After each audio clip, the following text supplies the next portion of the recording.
दोस्तों नमस्कार। दोस्तों मैं सतवीर सिंह अपने यूट्यूब के भारत लिंक ग्लोबल चैनल पर आपका स्वागत करता हूं। दोस्तों, जगदीप धनखड़ जी के इस्तीफे से एक सवाल पैदा होता है कि जगदीप धनखड़ जी के बाद क्या मोदी जी यानी मोदी सरकार जाटों के ऊपर भरोसा कर पाएगी या फिर क्या उनको इतना बड़ा पद दे पाएगी जाटों को? क्योंकि सतपाल मलिक जी भी और जगदीप धनखड़ जी भी ये दोनों ही जाट जाति से संबंध रखते हैं और दोनों का जो एक्सपीरियंस है ना वो मोदी जी के लिए बुरा रहा है। क्योंकि जब सतपाल मलिक जी थे उन्होंने पहले बिहार के गवर्नर रहते हुए और फिर जम्मू कश्मीर के गवर्नर रहते हुए उन्होंने जो उनका व्यवहार था वो केंद्र सरकार के प्रति अ, ठीक नहीं था। और जम्मू कश्मीर के गवर्नर होते हुए तो उन्होंने सीधे जो पुलवामा अटैक था उसका उत्तरदायित्व भी उसके ऊपर जो मोदी जी के ऊपर डाल दिया था कि उन्होंने जानबूझ के ये अटैक करवाया है और ताकि इलेक्शन में उस चीज़ को कैच किया जा सके। और खैर मुश्किल से उनसे पीछा छुड़ाया तो अब जगदीप जी थे, जगदीप धनखड़ जी, अब उन्होंने जो वो विपक्ष के हाथों में खेलने लगे, उससे तो मोदी जी को ये लग रहा है कि जाटों को अगर बड़ा पद ना दिया जाए तो वो ज़्यादा बेहतर है। और इसका एक कारण और भी है कि अब हरियाणा में अब तक जाटों की राजनीति रहा करती और जो मुख्यमंत्री बनाया करते वो अमूमन जाट कम्युनिटी से ही बना करते।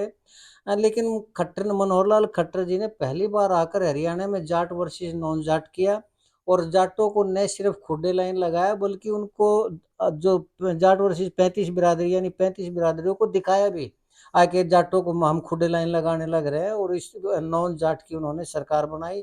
क्योंकि जाटों की जो संख्या है वो 20 से 25% है और बाकी जो नॉन जाट की है तो 25% घटा भी लेंगे तो 70-75% हो गई।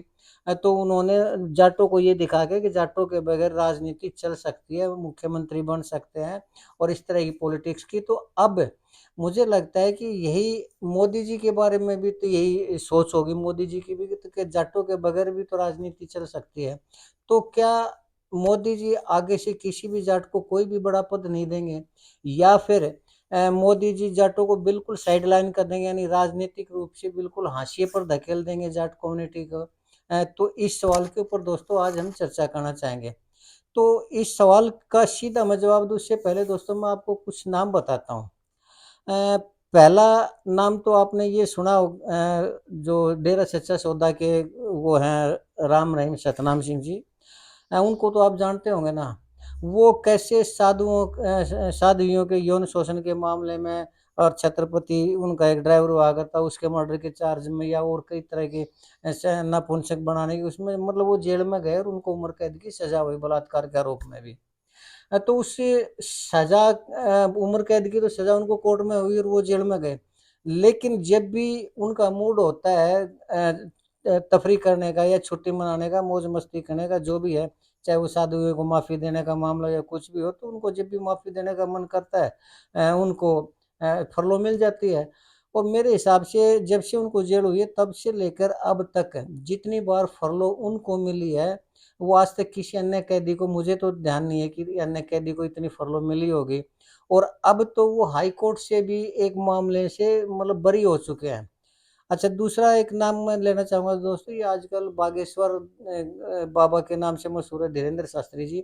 ये पहले एक छोटे से उसमें कोई हनुमानगढ़ी या इस तरह का हनुमान टीला हुआ था, वहाँ पर एक छोटा-सा मंदिर था, उसमें दीप-दाप जलाया करते। धीरे-धीरे यूट्यूब पर उन्होंने वो डालना शुरू कर दिया, तो वो सनातन धर्म के प्रति, हिंदू धर्म के प्रति थोड़ा भाषण देने लगे, तो बीजेपी को लगा, आगे ये तो हमारी विचारधारा की है, तो बीजेपी ने उनको सपोर्ट कर दिया।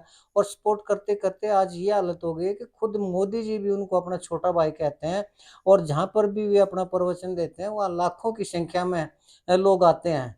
वो सिर्फ़ हुआ है बीजेपी के सपोर्ट के कारण। और आज धीरेन्द्र शास्त्री की इतनी ज़्यादा हिम्मत बढ़ गई है कि सोशल मीडिया पे जो बच्चे काम करते हैं, उनको ₹10 की औकात का पत्रकार बताते हैं वो। ख़ैर दोस्तों, अच्छा एक नाम और है दोस्तों अ, इन एक चलिए उसका नाम मैं बाद में बताऊँगा। पहले ये अपने तेलुगु देशम पार्टी के सर्वे सर्वा हैं, आंध्र प्रदेश के जो मुख्यमंत्री फिलहाल वो चंद्रबाबू नायडू। तो चंद्रबाबू नायडू 2019 में बीजेपी, पहले 2014 में सहयोगी पार्टी के रूप में उन्होंने चुनाव लड़ा था, लेकिन 2019 में चले गए वो बाहर।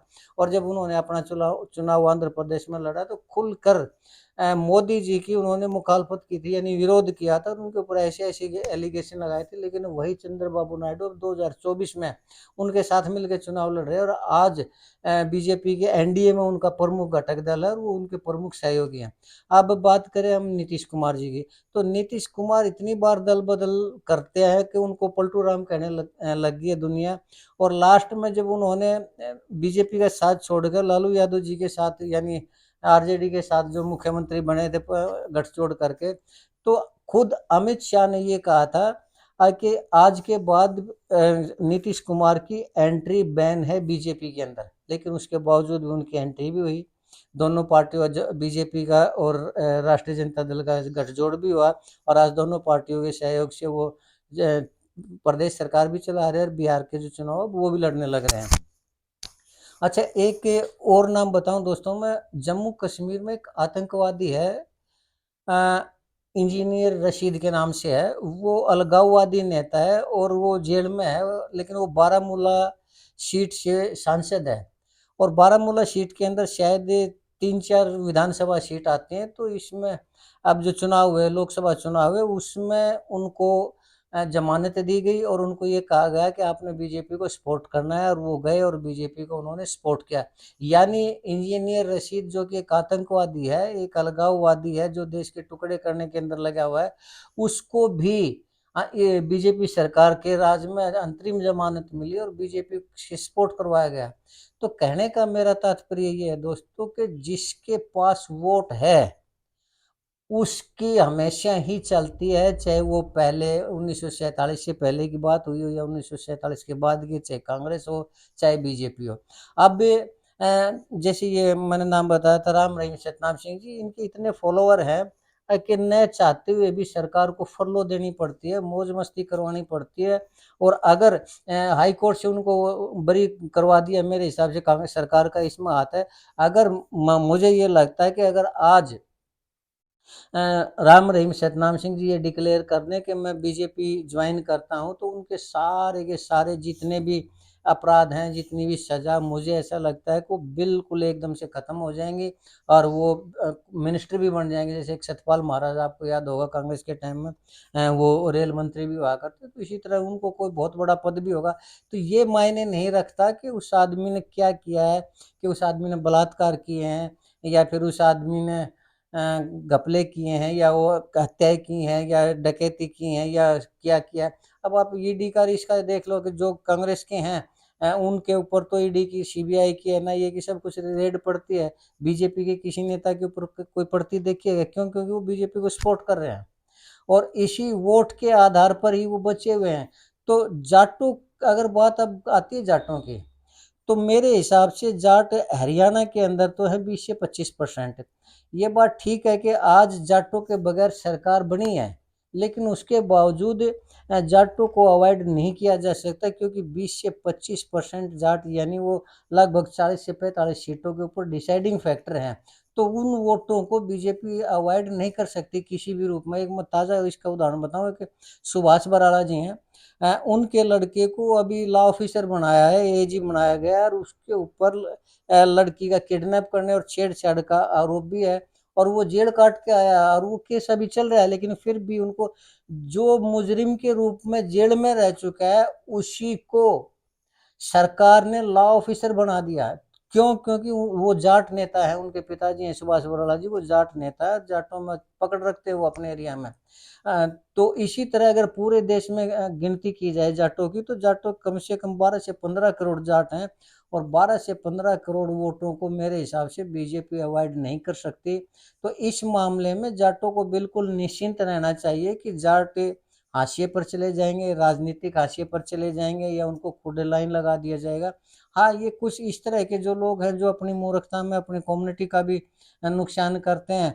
और जैसे मैंने वीडियो बनाई थी, बहुत से लोगों ने कहा कि खुददारी भी कोई चीज़ होती है, प्रिंसिपल भी कोई चीज़ होती है। ये न खुददारी थी न प्रिंसिपल था, ये सिर्फ विश्वासघात था जो जगदीप धनखड़ जी ने किया था।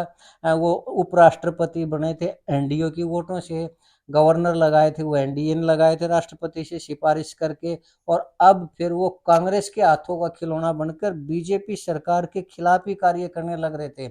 और अगर उनके चल जाती हो, अगर उनकी प्लानिंग सफल हो जाती तो आने वाले टाइम में बीजेपी के लिए यानी एनडीए सरकार के लिए जो सिचुएशन थी वो बहुत वल्गर हो जाती। तो ऐसे आदमी को मुझे लगता है कि हटाना ही हटाना चाहिए, लेकिन इससे एक आदमी के हटाने से या दो आदमियों के हटाने से जाट राजनीति पर मुझे लगता है कि कोई भी असर नहीं पड़ा है, क्योंकि जो भी जाट नेता उभर का आएगा बीजेपी को उसके सपोर्ट की जरूरत पड़ेगी पड़ेगी। अगर देश में भी करें तो 12 से 15 करोड़ जो वोट वो कम नहीं होते। और अगर हरियाणा की भी बात करें तो हरियाणा के अंदर भी 20 से 25% जो जाट मतदाता हैं वो बहुत बड़ी संख्या में है। तो इसलिए बीजेपी की ये मजबूरी है कि वो जाटों को फिर से पद देगी, बड़ा पद भी देगी। हाँ, ये हो सकता है कि उपराष्ट्रपति जितना बड़ा पद ना दें। क्यों? क्योंकि उपराष्ट्रपति का संविधान की शक्तियों के मुताबिक प्रधानमंत्री से ज्यादा पावर का पद है, और प्रधानमंत्री भी उनको किसी चीज के लिए मजबूर नहीं कर सकते, ना उनको पद से हटा सकते हैं। ये तो उनको इस्तीफा दिलवाया गया है धमकी दे के महाभियोग का, कि महाभियोग का आपके खिलाफ इतने सिग्नेचर उन्होंने दिखाए जितने जरूरी सिग्नेचर थे कि आपकी इंसल्ट होगी, इससे अच्छा ये है कि इस्तीफा दे दे। वो दबाव में आए और दबाव में आकर उन्होंने इस्तीफा दिया। खैर, अब जगदीप धनखड़ का अगला क्या कदम है? मुझे ऐसा लगता है कि जगदीप धनखड़ जी दोबारा से उपराष्ट्रपति बनने का प्रयास करने लग रहे हैं, और वो अपने प्रयास में उनके मुताबिक वो सफल हो जाएंगे। कैसे सफल हो जाएंगे, कैसे वो अगले उपराष्ट्रपति होंगे, ये मैं दोस्तों कल सवेरे की वीडियो में बताऊंगा। देखते रहिए, आपको मजा आएगा। और आज के मामले में भी कि क्या जाटों की राजनीति खत्म हो चुकी है, मैं फिर कहना चाहूंगा बिल्कुल भी खत्म नहीं हुई है। इतनी बड़ी संख्या में जो मतदाता हैं, वोटर जाट वोटर हैं, उनको अवॉइड कोई भी पार्टी नहीं कर सकती। तो जाटों को इसमें चिंता करने की जरूरत नहीं है, और ये घबराने की जरूरत नहीं है कि अब उनको राजनीतिक हाशिए पर धकेला जाएगा, ऐसा बिल्कुल भी नहीं होगा।